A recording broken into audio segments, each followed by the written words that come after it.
Hello. കുഞ്ഞൻ്റെ കുഞ്ഞുവാണേ.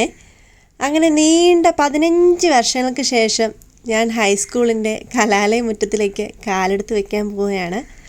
കുഞ്ഞൻ്റെ വലിയ ആഗ്രഹമായിരുന്നേ, നാട്ടിൽ വരുമ്പോൾ നീ പഠിച്ച സ്കൂളിലേക്കൊക്കെ ഒന്ന് പോകണമെന്ന് പറഞ്ഞിട്ടേ.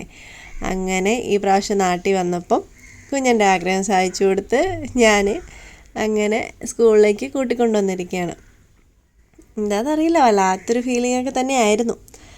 ഇങ്ങനെ നടന്നുകൊണ്ടിരിക്കുന്ന സമയത്താണ് എന്നെ ഈ സ്പോർട്സ് രംഗത്തേക്ക്, ഞാൻ അത്ലറ്റാണ്, ഹഡിൽസാണ് എൻ്റെ ഐറ്റം. അപ്പോൾ ഈ സ്പോർട്സ് രംഗത്തേക്ക് എന്നെ കൈപിടിച്ച് ഉയർത്തിയ സാറാണ് പ്രിയ സെബാസ്റ്റ്യൻ സാറ്. അപ്പോൾ സാറാണ് നടന്നു വരുന്നത്. അങ്ങനെ സാറിനെയും 15 വർഷങ്ങൾക്ക് ശേഷം കാണുകയാണ്. വല്ലാത്ത സന്തോഷമായിരുന്നു. പിന്നെ അതിലൂടെ വരാന്തയിലൂടെ എല്ലാം നടന്നയവർക്കൊണ്ടിരിക്കുകയായിരുന്നു. അയ്യോ, ആ സമയത്ത് ഞങ്ങൾ ഗേൾസ് മാത്രമേ ഇവിടെ പഠിക്കുന്നുണ്ടായിരുന്നുള്ളൂ കേട്ടോ. ബോയ്സ് ഉണ്ടെങ്കിലും അവർ വേറെ സെക്ഷനിലായിരുന്നു.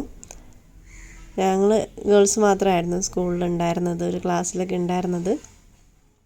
ഇങ്ങനെ അതെല്ലാം അയവിറക്കി നടക്കുകയാണ്. കുഞ്ഞൻ വീഡിയോ എടുക്കുന്നുണ്ട്. അങ്ങനെ ഗ്രൗണ്ടിൽ എത്ര ഓടിയതാണെന്നറിയോ?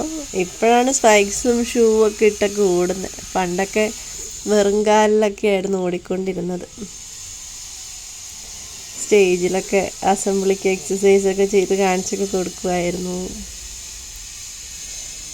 വല്ലാത്തൊരു ഫീലിംഗ് തന്നെയാണ് കേട്ടോ, ഇങ്ങനെ ഒരു 15 വർഷങ്ങൾക്ക് ശേഷമൊക്കെ വരുമ്പോൾ. അങ്ങനെ ഞങ്ങൾ ഓർമ്മകളെല്ലാം ഇറക്കി കഴിഞ്ഞിട്ട് തിരിച്ചു പോയിക്കൊണ്ടിരിക്കുകയാണ്. കുഞ്ഞിനുള്ളതുകൊണ്ട് ഇങ്ങനെ വീഡിയോ ഒക്കെ എടുക്കാൻ പറ്റുന്നല്ലേ. കുഞ്ഞിനാട്ടോ എല്ലാം അടുത്തെല്ലാം തരുന്നത്. നല്ല സപ്പോർട്ടാണ് എനിക്ക് എൻ്റെ കുഞ്ഞിനുണ്ടെങ്കിൽ പിന്നെ എന്തിനും ഏതിനും